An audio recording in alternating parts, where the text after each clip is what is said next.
Mackenzie Johnston here with the Tri-State Livestock News, bringing you the most recent news concerning fair cattle markets. Today, we are talking with Bryan Reed of Albia, Iowa. Bryan, give us a little background of your involvement within the cattle industry. I run about 300 beef cows, and I've got a small feedlot where I finish out all my own home-raised calves. Generally don't buy any, I just finish my own. By the time I keep some replacement heifers, I market around 250 to 260 fat cattle a year. Been raising cattle for basically since I started as a 4-H project when I was much younger than I am today. Gotcha. I understand you're fairly involved with Farm Bureau. Can you elaborate on that? Yeah, I've been involved in Farm Bureau at the county level for, I'm going to say, I don't know, 16, 17, 18 years that I've been on our county board. And in that time, I've served as county treasurer, vice president, president, and voting delegate. And I'm in my second year of serving on the internal study committee, which is a state level of 3 people that are kind of basically the checks and balances, so to speak, of the organization for the communication. We're technically the liaisons between the voting delegate body and the board of directors. So it's kind of our job to make sure that the directors are doing and staff are doing as the voting delegates are wanting them to do. What do you feel are the major issues standing in the way of fair cattle markets today? Well, that's a big question, and there's several different things. We've got lack of competition, plain and simple, when we only have 3 or 4 big players that are controlling the majority of the finished cattle market. And so that creates a big problem when it comes to marketing options and opportunities and the competitiveness and open bidding, open competition for your cattle. And then along with that, we've got labeling issues. Whether you want to bring in the country of origin labeling issue, where we're bringing in imported beef that can be relabeled, repackaged, and mixed in, commingled with our own meat, where our consumers don't even know what they're buying. And then you've got the potential risk of the food safety standards in some of these other countries might be below the standards of the United States, but our consumers don't even know that they're not buying a U.S. product. And then we just have a lack of true price reporting, as we've got so many formula cattle and from these larger feedlots that we really don't even know what pricing, how their cattle are priced. And I know that myself personally, I used to sell cattle on a grid, and that was based off of the Nebraska fed cattle average with some cleanup formula factor price. And myself, I never had any idea what I was going to get paid for them cattle until I got the check in the mail, or what the price was even going to be based off of. And I did that for a period of time, and then I finally come to the conclusion that, there was such a small number of cash traded cattle that was actually setting that Nebraska average that I was getting paid based off of, that I was part of the problem until I went and started selling cash cattle myself. And I've been doing that probably the last 5 years that I've been selling everything. I'm a small enough player in the field that the Packers don't even know I exist. So I work with producers Livestock, where they can commingle or put together larger numbers of cattle with other producers to where the Packers will talk to them when they won't talk to me, and that allows me to get bids from some of these from places. And I've got the opportunity. I may not always like the bid, but I've always got the opportunity to say yes or no to what I'm offered. Fantastic. So you named off quite a bit right there. What do you think are some solutions that need to be put in place to fix these issues? Unfortunately, I'm not sure there's any one silver bullet answer that's going to cause all these or solve all these problems. And then the other thing is what some of these solutions, what might be some other potential negatives they might cause as well. But quite frankly, the path we're going down is a path of failure, and whether we do something right or wrong, we've got to do something. I mean, there's a lot of talk right now about establishing a minimum percentage of cash negotiated cattle, and I think that would be a good move to open up more competition and more active um, purchasing of cattle. I mean, right now, that especially in the situation we're in right now, when packing plants have been shut down, I mean, there's been very little actual cash trade of cattle because they've already got enough cattle already in their pipeline through contracts, formulas, whatever, that they don't need to come out and buy cattle from an independent, non-contracted, non-packer buddy producer like me. Um, and then I think, I mean, we need to bring back some more regional, smaller packers. And with that being said, um, I personally was involved in a packer co-op close to 20 years ago now, and it was a total failure because we got crushed by the big guys. We couldn't compete. They bid up for the cattle. They sold on the front end, they sold their meat too cheap on the back end, so we couldn't compete, and they knew that we would run out of money just being a bunch of cowboys that threw together some money on a packing plant, that we would run out of money before they would. And then along with that, while they were selling beef too cheap, they could sell their pork and chicken that they were also processing, some of the big packers, to subsidize their losses that they were incurring on the beef side. Um, so along with bringing back some regional smaller packers, I mean, that's going to maybe require some tax incentives or something like that to assist them. And then, quite frankly, the other big monster in the room that a lot of people are scared to address is our antitrust laws. I mean, we we broke up packers 100 years ago that weren't nearly as concentrated as what they are today.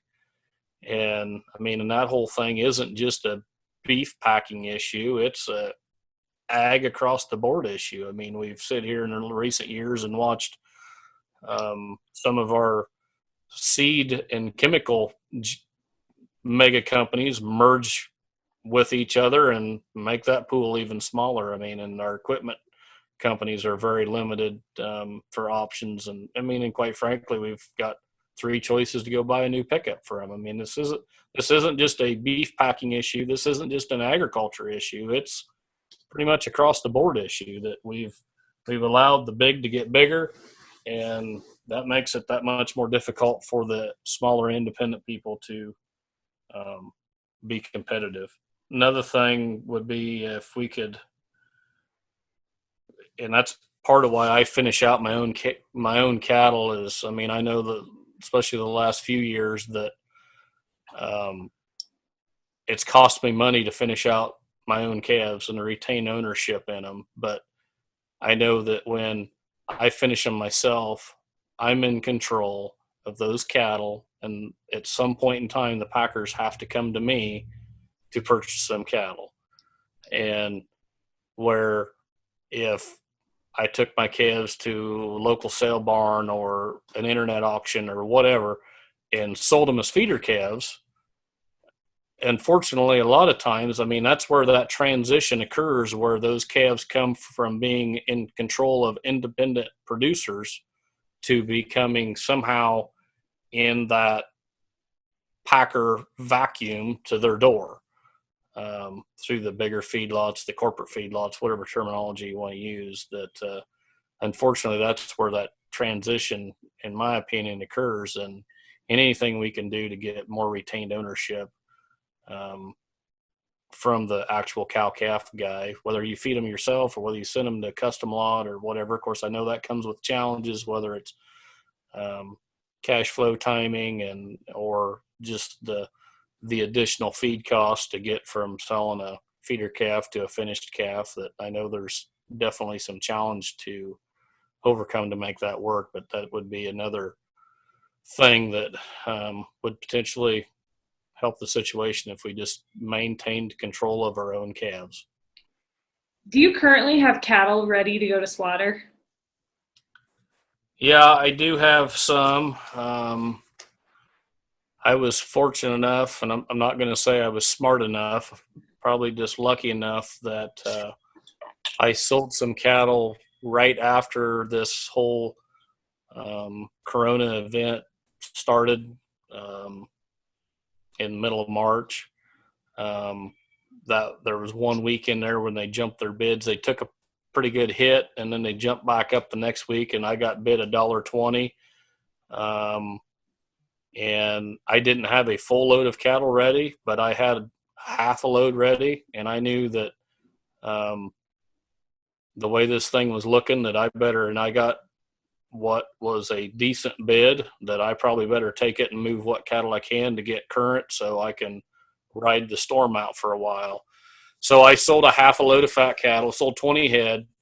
They're in when this whole thing first kind of started, and them cattle just finally got shipped last week.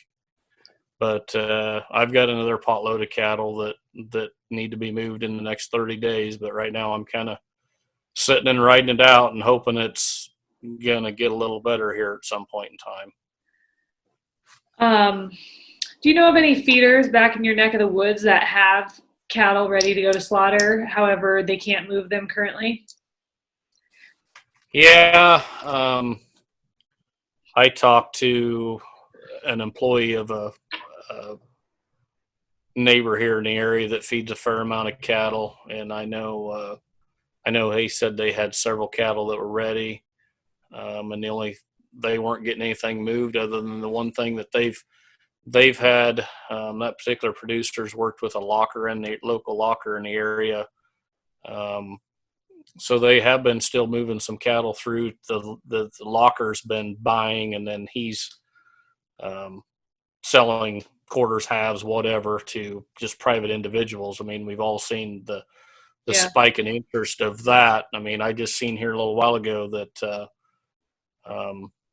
locker, not a different locker not far from me, that they're booked up clear out into fall for getting cattle in. And I know personally I've had a few people call me wanting to know if I had cattle that were ready that they could buy and take to the locker. And I said, yeah, I got them, but you call the locker and they're probably going to tell you they can't do it. And then they call me back. Yep, we can't get an appointment. So, Yeah. But anyway, this other individual, I mean, they have been moving some cattle just going to a locker, but I mean, that's still, I mean, they're taking a handful at a time versus needing to send out pot loads. What are the implications that come along with keeping cattle on feed after they are ready to go to slaughter that some of these feeders are now facing? Well, I mean, as the cattle get bigger, they get less efficient. I mean, you're still putting feed in them, but they're not gaining as well. Right. So, I mean, there's a point in there that, yeah, if you feed them longer, they're still gaining weight, so you're going to sell more pounds, but they're not efficient, profitable pounds part of the time. And then just the other thing is that when things get back to normal, whatever that is, from businesses being open back up and restaurants and so forth, it's created this bottleneck that we're killing 20-25% less cattle in the recent weeks. So we're going to have that many more cattle out in the countryside that are going to be that much bigger. So we're going to have that much more tonnage to try to get to eat through. So when we do get through this Corona event, we're still going to have this backlog of bigger cattle that should have been harvested weeks or months prior to that. And I don't know. I haven't heard of any stories on the beef side yet of cattle being put down or anything like that. But I mean, you hear that from the pork and poultry side. And I guess the only thing that I can hope that maybe in time that there's being enough pork and poultry that are being put down that will make room for this excess beef that I see coming in the pipeline in the future. I mean, I think in the pork deal, there's going to be a hole in that market. I mean, as they've been euthanizing small pigs, that you get 5 months down the road, when 5 or 6 months down the road, when them pigs should be finished and they were put down, that I mean, I see a potential hole in that supply, and maybe that'll open the door up enough for the beef market to kind of fill that void. I'm hoping for that anyway. If you could sum it up in one sentence, what does the cattle industry need most right now? Because like I said, there's no one silver bullet to solve all these problems. Yeah. But I think the big thing is that the door has been open and everybody has been woken up to the issues that we are dealing with on the fed cattle market. So it's time for the cattlemen, the producers, to stand up, take action, be heard, be vocal, and come up with solutions and changes to change the situation.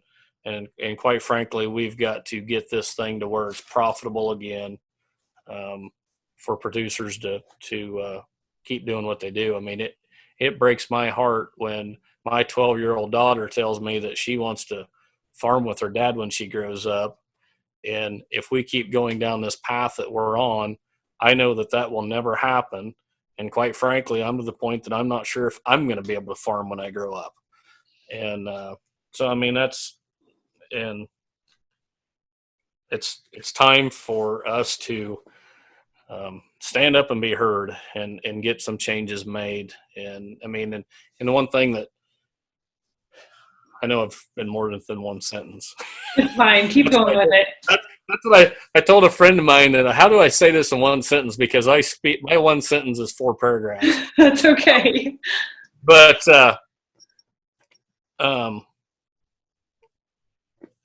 right now the issue is from the finished cattle market side of pricing and competition and so forth. And one thing I struggle with conversations I've had with other people that are just cow-calf guys and sell feeder calves, that they don't seem to understand the urgency or the challenges, or why do we need to fix this problem.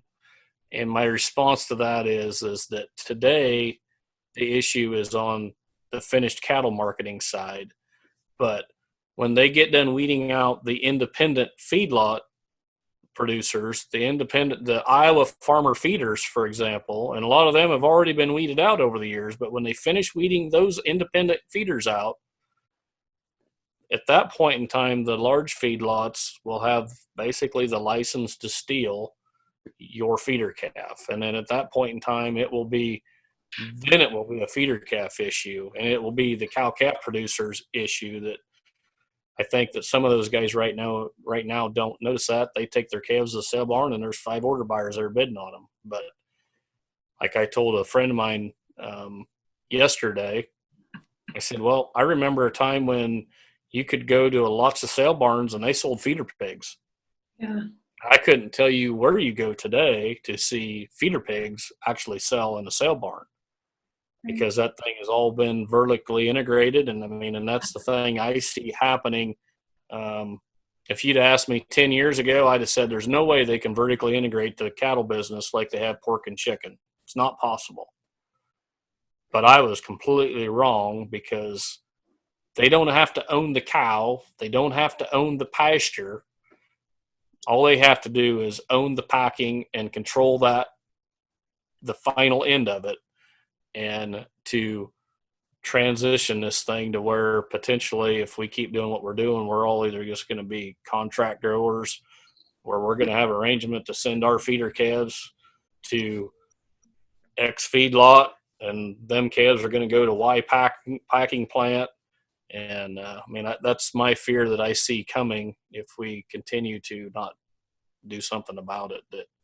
And I mean, we'll end up like pork and chicken. And I don't want to end up like them guys. I've got friends that have hog buildings, and I got one friend, I go help him quite a bit in his hog building, but I have absolutely no interest in being that corporate slave to them. If I'm going to have to work for the big guy, I'd just soon go work in their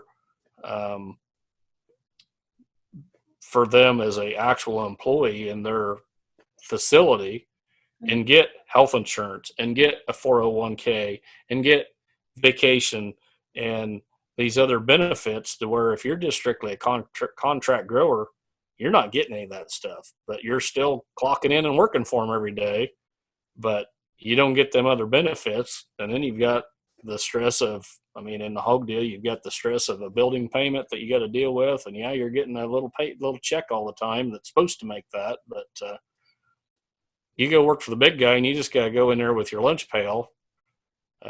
If you go work for them directly in their facility, or however, in their office or whatever, or if you're a contract grower, you've got a lot more invested than just a lunchbox. With that being said, do you have any other closing statements that you want to make regarding these tough times we're facing as a cattle industry and these cattle markets that are tough, to say the least? Well, basically it's just time to stand up and be heard. Work with your ag organizations, whether it's a beef organization or the farm bureaus that, that's what we pay our dues for, to those organizations, is to be our voice when we're busy on the farm and can't be our voice.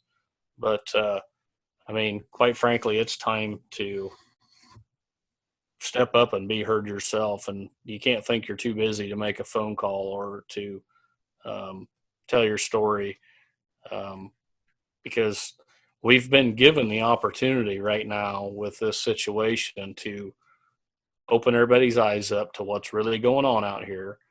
And the mindset of the consumers is probably I would assume, is going to change in this event when they've went and they've seen bare shelves in the grocery store, that we've been driven down this path of efficiency. But with that drive for efficiency, we lose flexibility. We lose food security. We've seen milk getting dumped because we have dairy facilities that can only process milk and put it in a little carton to go to schools. Well, now there's no market for that, or when schools are closed, so the milk's getting dumped. So I think, and just the food security part of it is maybe that efficiency piece isn't as important as we all think, that we've got to maintain our flexibility. We're sitting here from the corn side, we've lost a significant portion of our ethanol plants, but we're still sitting out here planting. USDA says we're going to plant 97 million acres of corn. Yeah. A significant piece of it. I've seen a story yesterday that JBS says, don't worry about the meat supply because we can bring it from South America. And maybe they can, but the flip side of that is that those animals that are harvested from South America didn't eat corn raised in the U.S. So, that's the other thing, that the trickle down to our, the strictly row crop farmers that are dependent on livestock guys to feed some of their commodities, that this is something that they should be perked up and paying attention to as well. Whether they have livestock or not, that it's going to trickle down and affect them as well. Right. Okay. Well, with that being said, I want to thank you for taking time tonight to talk with us, and stay tuned for more interviews on the way.